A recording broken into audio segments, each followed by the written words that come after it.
Hey, what's up guys, it's Dark Arm Duelist, and I'm going to be doing a Master Duel Kashtira deck profile. So I'm really excited to do this for you guys, because this deck is one of the best decks to play on Yu-Gi-Oh! Master Duel now that we have Kashtira Arise Heart. So without further ado guys, don't forget to like, comment, subscribe, hit that bell there so you can become part of the notification squad, and definitely check out the Patreon down in the description below for all those awesome rewards. Like getting your name description in a single video, getting a signed cards in the mail, and even getting to request a deck profile every single month to your Patreon.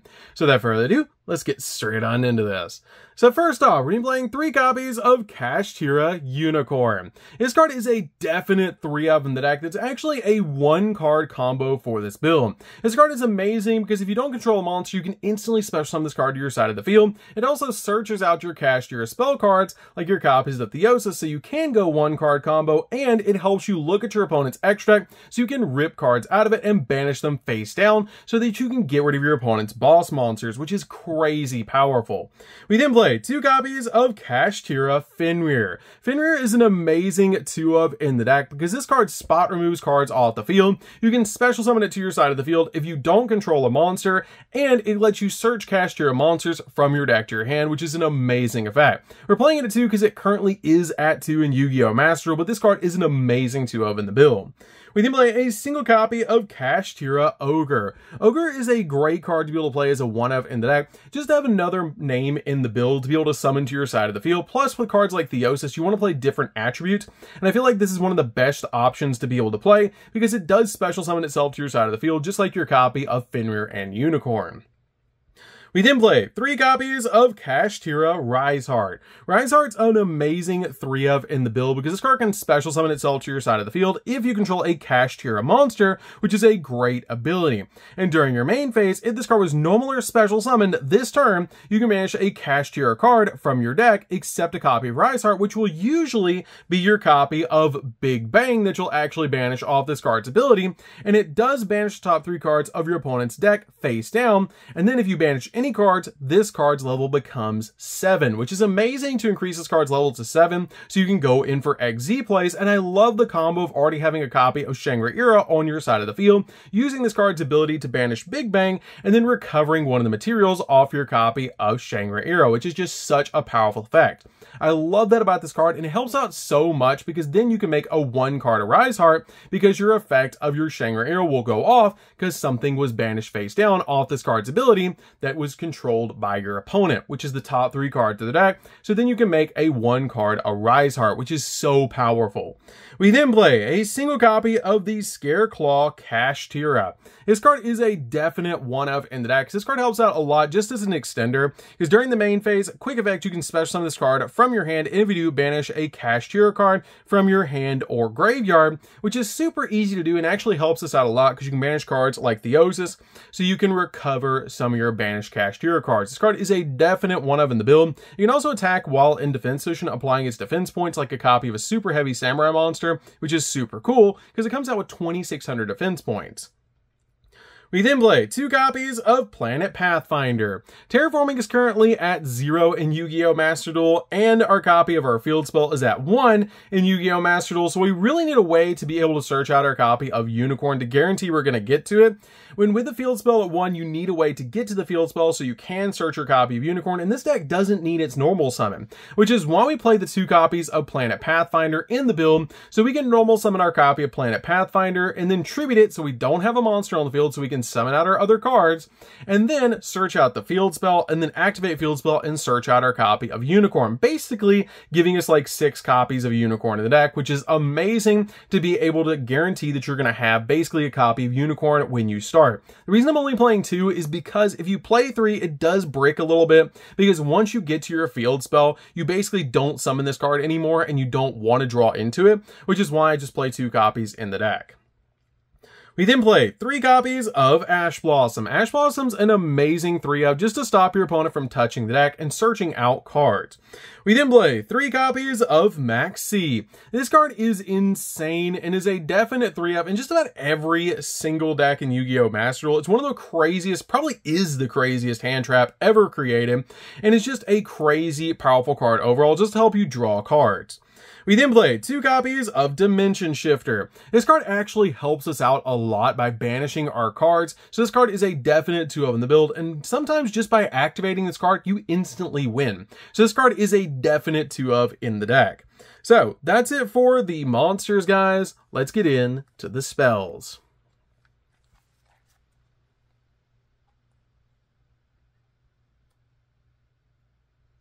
So for the spells, we're going to start off with a single copy of Harpy's Feather Duster. Feather Duster is a definite 1-of in the build just to basically deal with back row heavy decks.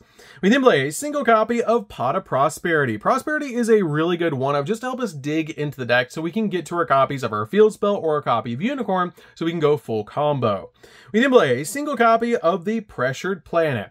Pressured Planet is amazing as a 1-of because this card lets us add a Kashtira monster from your deck to your hand, and monsters that you control gain 100 attack and defense points for each different attribute on the field.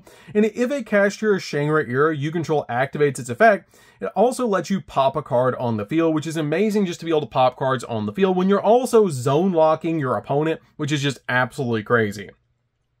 We then play a single copy of Crossout Designator. This card actually comes in really handy at stopping hand traps, and also, if you're going into the mirror match, this card helps out a lot stopping your opponent's cards. I do recommend hitting the copy of Theosis if you're playing in the mirror match, if you have this card, which is just really, really important because it basically turns off your opponent's entire turn by stopping the copy of Theosis, unless they have a copy of, say, Fenrir and Birth already in their hand, which is just really, really important. We then play 2 copies of Called by the Grave. We really don't want to get hand trapped, so this card does come in really handy to basically just stop our opponent from hand trapping us while we're going in for all of our plays. We then play 2 copies of Triple Tactics Thrust. Thrust is amazing. This card gets to basically any of your normal spells that you want. It's super helpful at helping you get to the exact card that you need. It's crazy that this card is finally in Master Duel, and it's a really powerful card that you're going to see a lot in a lot of different profiles. It's going to be a staple like Maxx C, and it's a super powerful card in this deck. It's going to help you get to a lot of different cards. This card is a definite 2-of in the deck, and it's a really powerful card. Even if your opponent doesn't control a monster, you can set something like an Infinite Impermanence, which is amazing to basically set a negate off this card if your opponent hand traps you, which is just really, really good. We then play 2 copies of Triple Tactics Talents. Tactics Talents is now searchable off your copy of Thrust, which is amazing to let you draw 2, take control of an opponent's monster, or look at your opponent's hand and basically shuffle it back in the deck, which can basically stop your opponent's entire turn, which is amazing, especially if they hand trap you with something like a Maxx C. You summon out your copy of Unicorn as the first play, they activate Maxx C, you have this in your hand, and then you just drop the copy of Talents, look at their hand, you say, hey, you got 1 Unicorn, let's put that back into the deck, and you hope they don't draw another one, and you basically win, which is just absolutely amazing. Plus your copy of Thrust is in the deck, so you basically are playing like 6 copies of Talents, which is why I just play 2/2 in this build. We then play 3 copies of Theosis. Kashtira Theosis is absolutely crazy. This card is really, really good in the deck. It lets you target a Kashtira monster you control and special summon a Kashtira monster with a different attribute from your deck and defense position, which is a really awesome ability, especially since you can basically special summon out your copy of Unicorn, activate its effect, search this card from the deck, and then activate it, targeting your copy of Unicorn, special summon Fenrir from the deck, and then use Fenrir to search Riseheart, and then basically just goes full combo off of just summoning Unicorn and searching this card. It also has a really cool ability. If it's banished, you can target one of your banished Kashtira cards and add it to your hand besides a copy of this card, which is great to be able to recover cards like Big Bang and get them back.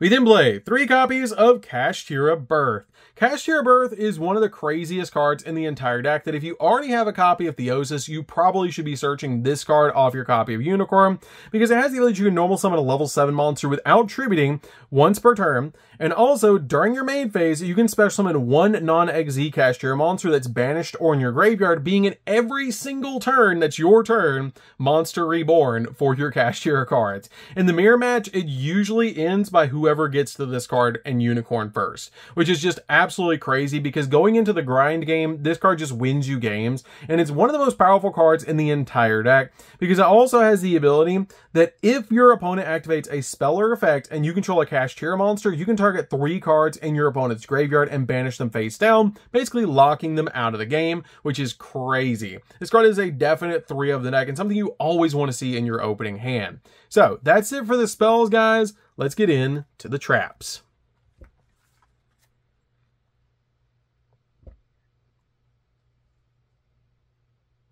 So for the traps, we're just going to be playing a few, and we're going to start off with a single copy of Big Bang. Big Bang is very important in this deck to be able to work with your copy of Rise Heart, because it has the ability that if this card is banished, you can target a Kashtira Exi you control and add one of that monster's materials that's attached to it that's a Kashtira monster back to your hand, and then you can special summon it, which is really good if you have a copy of Shangri-Ira on your side of the field and you have Rise Heart in your hand, which is full combo to basically just do that. You summon out the copy of Rise Heart, banish this card from the deck, use the effect of your copy of Rise Heart to banish top 3 off your opponent's deck, your copy of Shangri-Ira goes off, locks a zone, and then this card goes off, targets the Shangri-Ira, grabs back Fenrir or Unicorn, and puts them back on your side of the field. Usually I grab the copy of Fenrir to guarantee I'm going to have an additional banish, and then you just make 1 card a Rise Heart using your copy of your Rise Heart, which is just absolutely amazing to make a Rise Heart with Rise Heart while also recovering a copy of a Fenrir, which is going to basically just give you so many plays and so much advantage. At that point, you're probably going to win.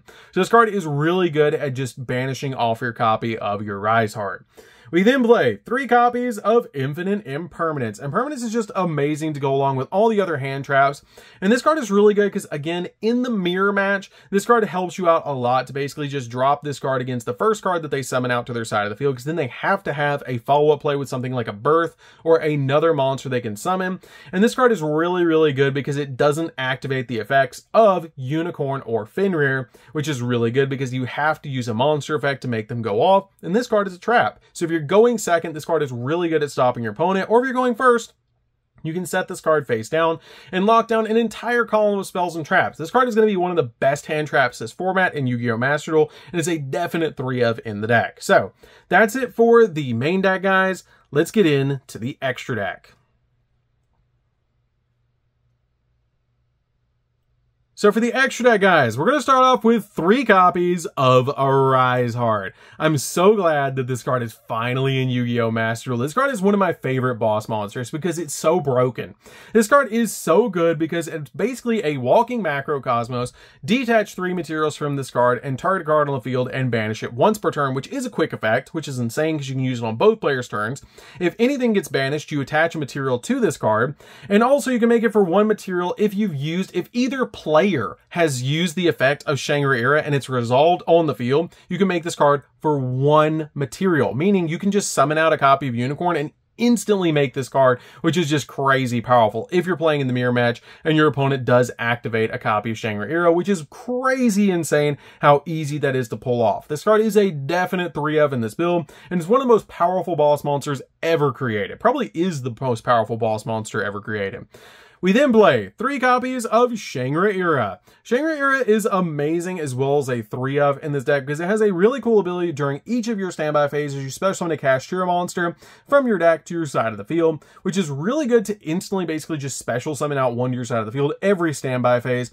It also has a really cool ability that each time a card's that your opponent owns is banished face down, you get to pick a zone and lock it while it's on your side of the field, basically just stopping them from using that zone as long as this card is facing on the field. And if this card would be destroyed by battle or by card effect, you just detach a material on this card, giving you a little bit of protection for it as well, which is really, really cool.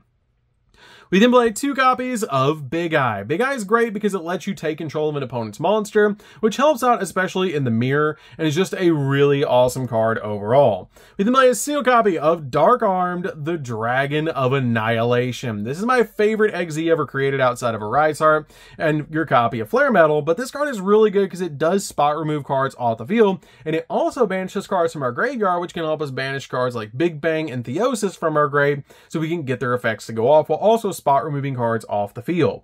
We then play a single copy of Flare Metal. I've always loved playing one Flare Metal in this deck because it adds a lot of pressure to the opponent by summoning this card to your side of the field. Every time your opponent breathes, they're going to take 500 points of damage, which is amazing to be able to do. We then play a single copy of Dracosack. Dracosack's really good in this deck to be able to just pop cards on the field, and it helps you deal with floodgates, which is really, really nice. We play a single copy of Double A Zeus because it is an extra deck that is full of XZ monsters. You could play this card at just like on top of anything, which is why it's amazing. Like, you can make this on top of literally anything in here, which is why we play it. And even if you resolve something like a triple tactics talents and take control of an opponent's Arise Heart, you can just swing with it and then make this, which is why we play this card in the extra deck. We then play a single copy of Baron de Fleur. You can make this card very easily by just summoning out any one of your monsters that are level 7 and then normal summoning out an Ash to your side of the field. And then you make this, which is a Walking Negate and a pop. We then play a single copy of Donner. Donner's really good just in case our opponent hands us a monster. We can basically normal summon out a hand trap and make this card and then pop something on the field, which is really, really good to make sure that our deck is still online. And then my only prosperity targets that I want to banish all prosperity genuinely is going to be Goliath, because then Arise Heart can attach it to itself and make it so they cannot be destroyed by card effects, which is really, really, really good. This card is amazing in the deck to be able to banish with your copy of Prosperity, and just helps out a lot because Arise Heart can even attach face down cards to himself, which is just insane. I will tell you guys, if you do Prosperity in the deck, what I usually Prosperity in standard is I banish a copy of Goliath, Dracosack, Baron de Fleur, the copy of Flare Metal, Donner, and probably one of the Big Eyes. That's usually what I banish, or maybe one of the Shangri-Eras. Something like that. Never banish a copy of the Arise Heart, because you will make 1 to 2 of them a game, and usually, surprisingly enough, one of the most powerful cards in the entire extra deck is actually Dark Armed, and that's not just because I'm saying it. This card is actually really, really good because you can summon it, and if your opponent has already used one of their Arise Heart's banishes, you can just summon this thing out to your side of the field and get a double pop on the field, especially if you pop the Fenrir first. You can then pop the copy of Arise Heart, which is just amazing. This card is one of the most powerful cards in the entire extra deck. So that's going to do it for this one, guys. I hope you did enjoy it. This deck is super fun to be able to play in Yu-Gi-Oh! Master Duel. It's actually one of my favorite decks to play because it's just crazy powerful. Like, Arise Heart's just insane. This card is absolutely broken, and it's just really, really fun. Like, I love this card, and the mirror match is actually interesting to play, and it's just a really good deck, and I really think it's going to be shaping the format of Yu-Gi-Oh! Master Duel. So that's going to do it for this one, guys. Don't forget to like, comment, subscribe, hit the bell there so you can become part of the notification squad, and we'll see you guys in the next video. See you later, guys.